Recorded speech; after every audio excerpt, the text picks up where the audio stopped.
Environ 150 000 documents électoraux par candidat à imprimer en 3 jours. La campagne éclair des élections législatives, débutée officiellement ce lundi, ne touche pas que les partis politiques, comme ici dans cette imprimerie à Saint-Nabord, sollicitée par 7 candidats vosgiens pour imprimer affiches, professions de foi et bulletins de vote.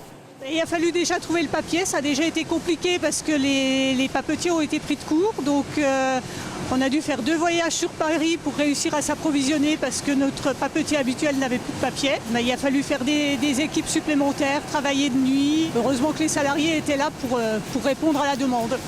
Une cadence musclée mais imposée par l'urgence de la situation. Ce lundi matin, certains candidats n'avaient pas encore transmis leurs documents de propagande électorale qui doivent pourtant être imprimés et livrés aux logisticiens ce mardi à 18 h, dernier délai.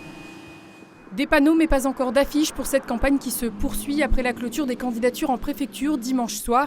Ils seront donc 22 candidats dans les Vosges pour ces élections législatives anticipées.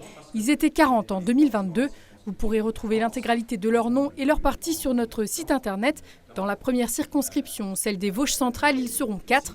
Le député sortant Stéphane Viry sera entre autres face à une représentante de la France insoumise, investie par le nouveau Front populaire, et un candidat du Rassemblement national qui s'était présenté dans la 3e circonscription en 2022.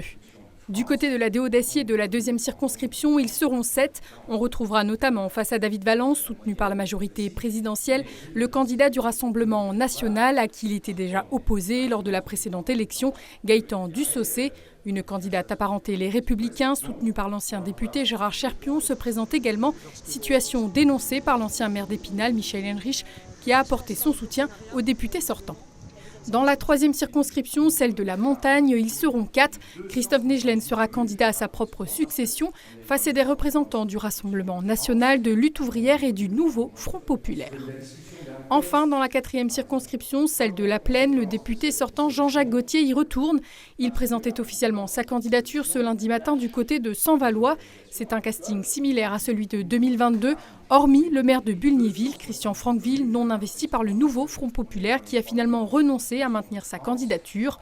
Premier fait marquant de cette campagne qui n'avait pas encore officiellement démarré, Jean-Jacques Gauthier a porté plainte à la suite d'une lettre de menace de mort reçue il y a quelques jours et signée anonymement par un commando du RN. Le délégué départemental du parti, Sébastien Imbert, a condamné cet acte et demande une campagne respectueuse des adversaires et du débat d'idées.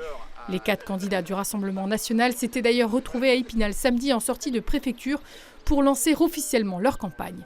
Une campagne qui va être courte. Le premier tour des élections se déroulera le 30 juin. D'ici là, nous vous proposerons des débats entre les candidats majeurs de chaque circonscription. Ceux de la 1re et 4e seront respectivement diffusés à partir de vendredi et samedi à 20 h 30.